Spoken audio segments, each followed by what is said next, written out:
Good morning. This is Pastor Sherry. Thank you for joining me for a few moments in the Word today. I was thinking this morning about how God, He created Adam and Eve in His image and in His likeness, and then He gave them dominion over the entire earth. And if you'll notice in Genesis chapter 3, when Satan came into the garden, he could not come in and do a hostile takeover. He didn't have that kind of authority. Rather, he had to deceive Eve and get hold of her power in order to have a takeover. And it's the same today. Jesus, he went to hell for 3 days and he defeated the enemy and brought back that power for you and I.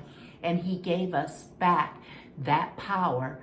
And so now the enemy, he cannot have a hostile takeover. We have dominion, and light drives out darkness.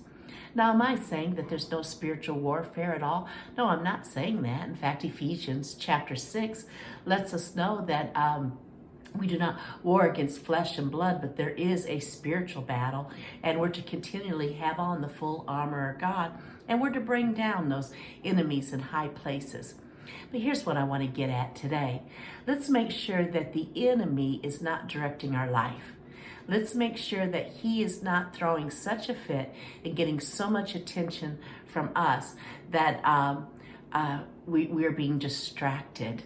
Adam and Eve, up until the fall, they enjoyed fellowship with the Father, and they flowed from that fellowship, from that intimacy with Him.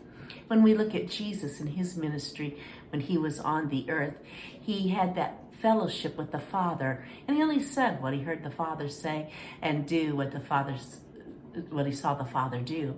And we want the same for us. There is warfare, but we can spend most of our prayer time in warfare and forget about intimacy with God. You know what? You and I have dominion, and the enemy cannot have a hostile takeover. We will intercede, we will do warfare, but our number one emphasis is that place of intimacy with the Father, and everything else will flow from there. I love you. Be blessed. I look forward to being with you again on Wednesday.